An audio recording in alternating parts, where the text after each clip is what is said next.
Hi, welcome back to my channel.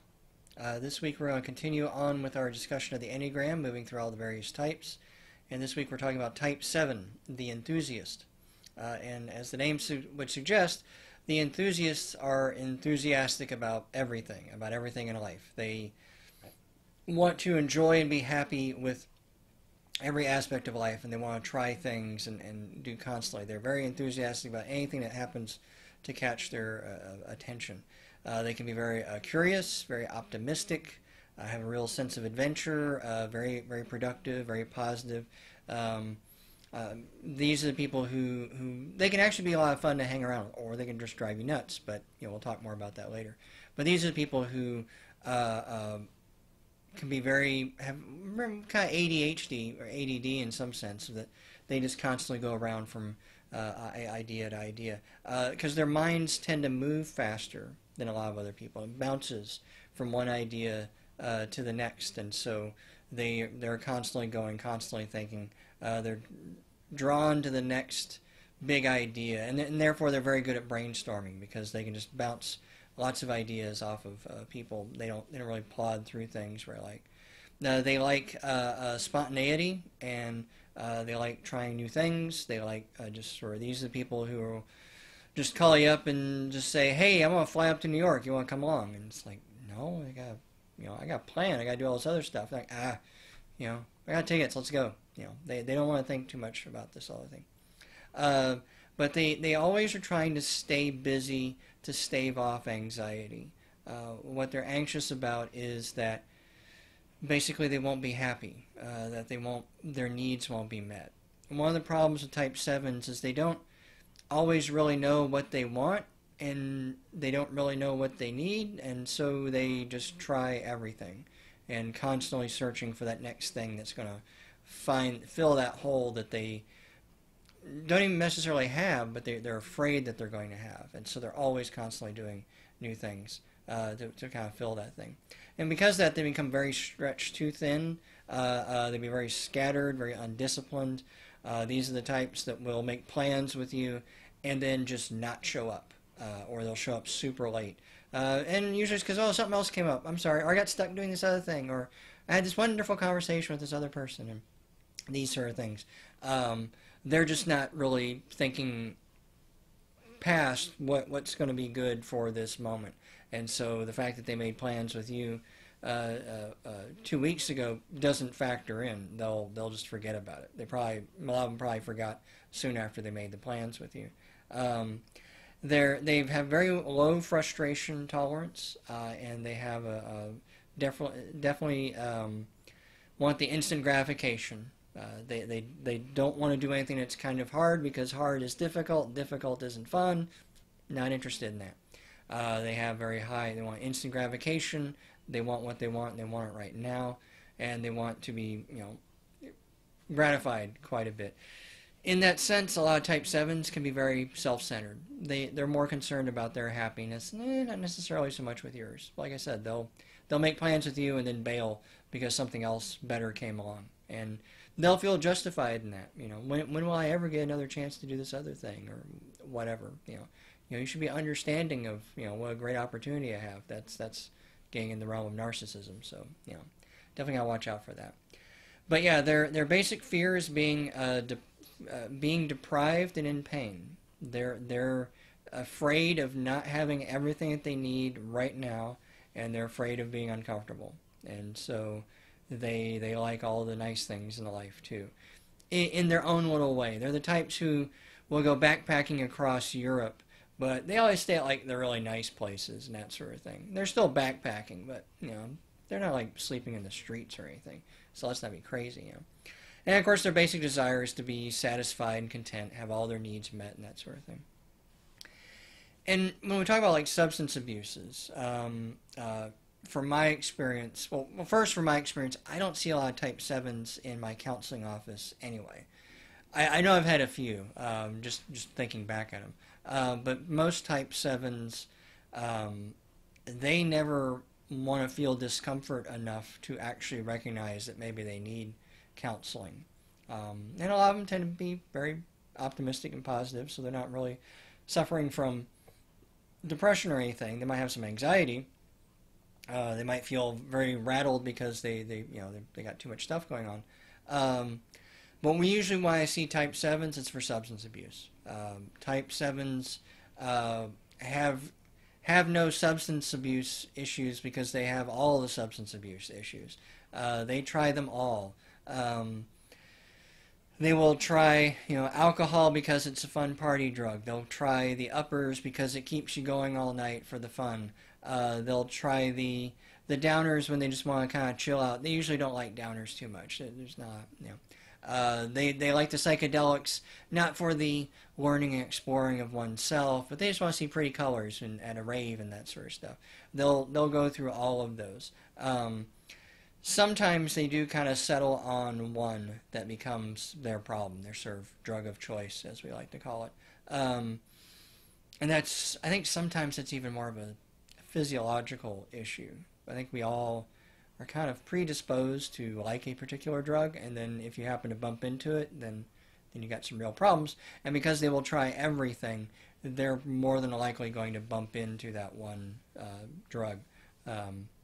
And so then that can become part of their problem. And that's usually the case in which I see them in my office or somewhere else. And they're also in a lot of rehabs too, because they've probably taken it too far. So talking about the healthy status, going from extreme, unhealthy, average to healthy. At the extreme level, type 7s suffer from bipolar disorder, a lot of manic episodes and crashing down. They are definitely the ones who can have really bad manic episodes, because for a lot of folks with bipolar, when they're on the upswing, they feel really good. They're feeling good, things are good, life is great, they've got lots of energy, they want to do stuff, they want to meet people, they want to have the best sex, go on the best parties, and all that sort of stuff. And when they start to crash, they want to keep that going, and so that's when they'll use drugs.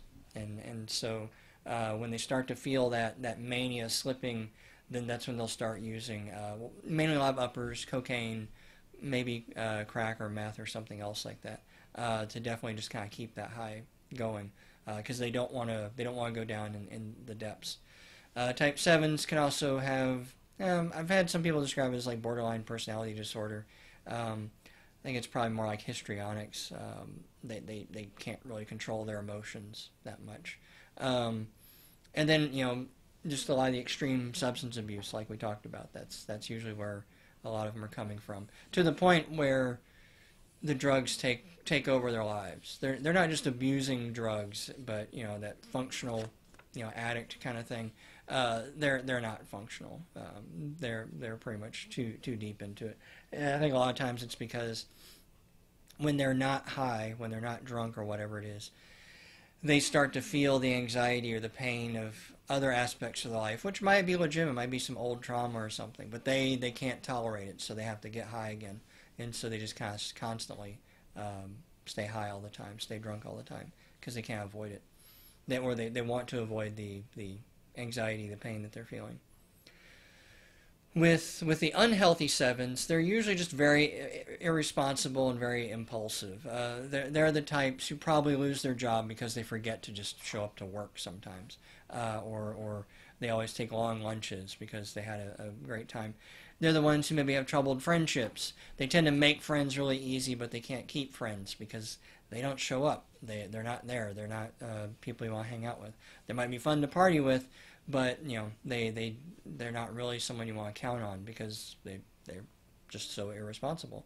They're usually very desperate to escape any kind of anxiety or fear, and so they're constantly staying busy, constantly wanting to do things, need that constant distraction from their lives, because if they slow down, they might feel like something bad's going to happen. So they can also seem like very strong extroverts, which usually type 7s are very extroverted. And then, of course, there's a lot of substance abuse as well. Usually maybe not to the point of taking over their life, but it's probably interfering, with their life at some level. And it's probably the level of type 7s that I usually see as at the unhealthy level. At the average level, they're very restless and they stay busy all the time.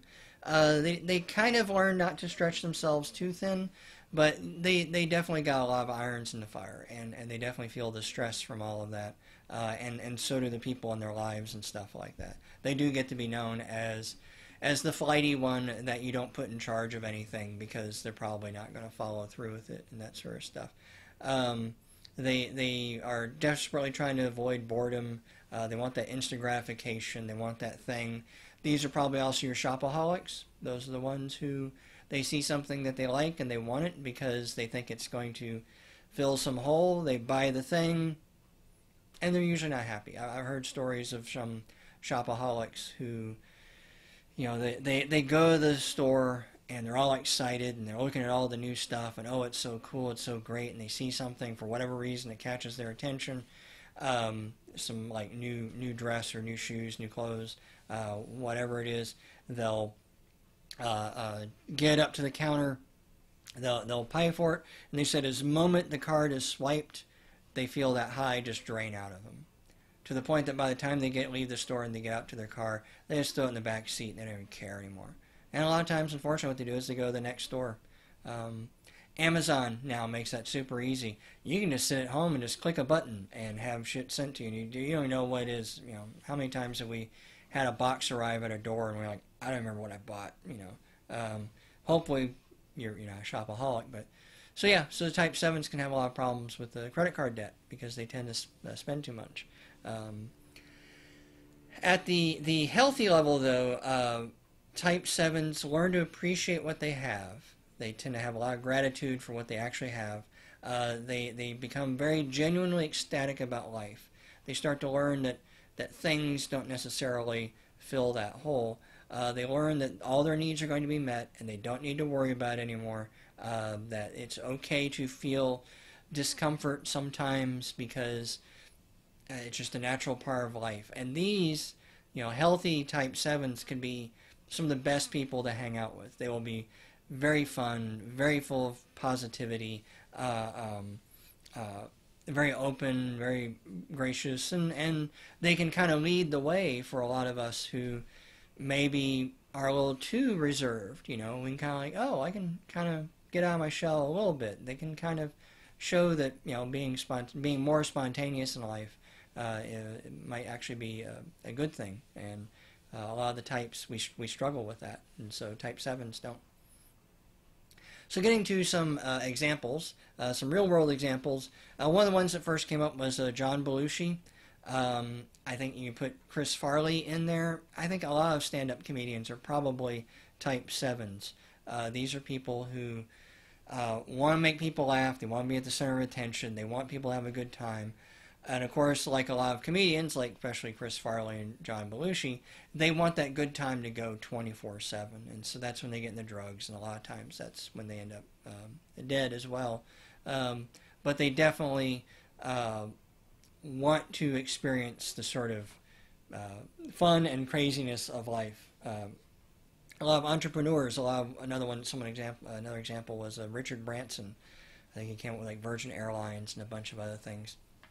I think a lot of entrepreneurs are like that because they feel that excitement about trying new things. They have that optimism about life, and they don't usually mind taking risks because I think some of them even see. I don't know if some of them even recognize the risks. I think some of them just want to try things, get so caught up in it.